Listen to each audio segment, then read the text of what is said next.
Assalamualaikum warahmatullahi wabarakatuh. Perkenalkan, nama saya Rani Herdiansyah dari kelas 11.5 dan saya akan membuat video pengayaan bahasa Indonesia dengan menggunakan PowerPoint. Dan saya di sini akan menjelaskan materi mengenai puisi.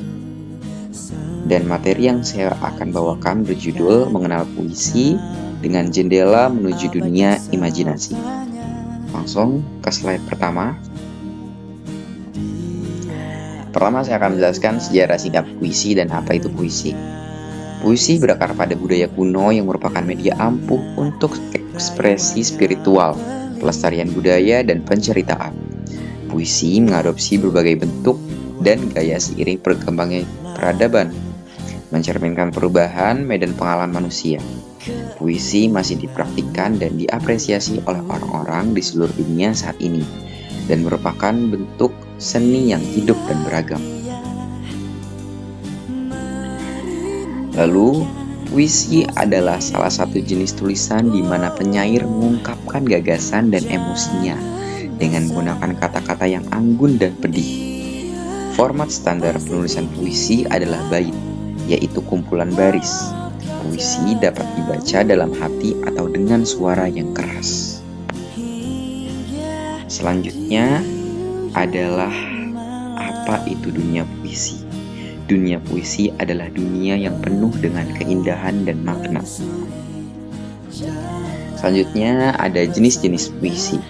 Yang pertama ada puisi epik, menceritakan kisah-kisah heroik yang panjang, seringkali melibatkan dewa, pahlawan, dan peristiwa legendaris. Lalu yang kedua ada puisi narasi, menceritakan sebuah cerita menggunakan elemen plot, karakter, dan latar. Lalu ada puisi haiku, puisi tradisional Jepang yang terdiri dari 3 baris dengan struktur suku kata 5-7-5. Lalu ada puisi lirik, mengungkapkan emosi dan perasaan pribadi penyair, dan seringkali menggunakan bahasa yang indah dan imajinatif. Lalu ada puisi soneta, terdiri dari 14 baris dengan skema rima dan meteran tertentu.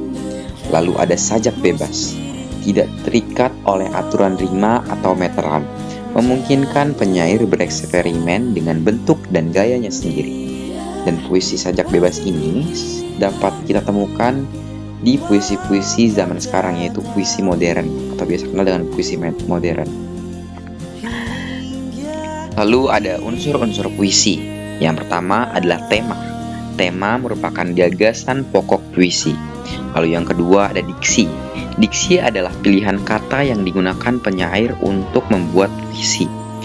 Yang ketiga ada nada. Nada adalah suatu suasana hati atau emosi puisi dalam penulis yang menulis puisi itu sendiri. Lalu ada irama. Irama adalah pola bunyi dalam puisi. Lalu ada perumpamaan, yaitu penggunaan bahasa yang hidup untuk menciptakan gambaran mental bagi pembaca. Lalu ada sajak. Sajak adalah pengalaman atau pengulangan bunyi akhir dalam kata-kata. Lalu ada manfaat membaca dan menganalisis puisi.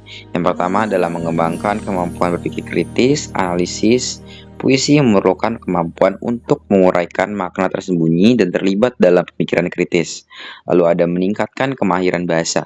Membaca puisi dengan banyak kosakata dan bakat dapat membantu Anda menulis ulang bahasa Anda. Jadi intinya adalah kalian dengan menulis puisi dapat meningkatkan kemahiran berbahasa Indonesia. Lalu yang ketiga adalah tentunya kalian dapat meningkatkan kreativitas dan memiliki kekuatan untuk mengugah daya cipta pembaca. Lalu ada manfaat membaca puisi. Selanjutnya adalah puisi dapat membantu pembaca dalam mengembangkan empati dengan menjelaskan pikiran, emosi, dan pengalaman orang lain. Dengan menyalurkan emosi kita, puisi juga dapat membantu pembaca untuk mengembangkan sifat-sifat yang dimiliki seperti sikap empati, yaitu dengan cara menjelaskan pikiran, emosi, dan pengalaman orang lain. Lalu adalah meningkatkan apresiasi terhadap seni dan merupakan seni yang indah dan patut dihargai. Selanjutnya adalah kesimpulannya. Kesimpulannya adalah Puisi berfungsi sebagai portal menuju keindahan dan makna, membuka gerbang pikiran kita, dan penyair di sini bermaksud mengkomunikasikan berbagai perasaan, konsep, dan narasi melalui pilihan kata dan struktur yang dipilih dengan terampil. Terima kasih.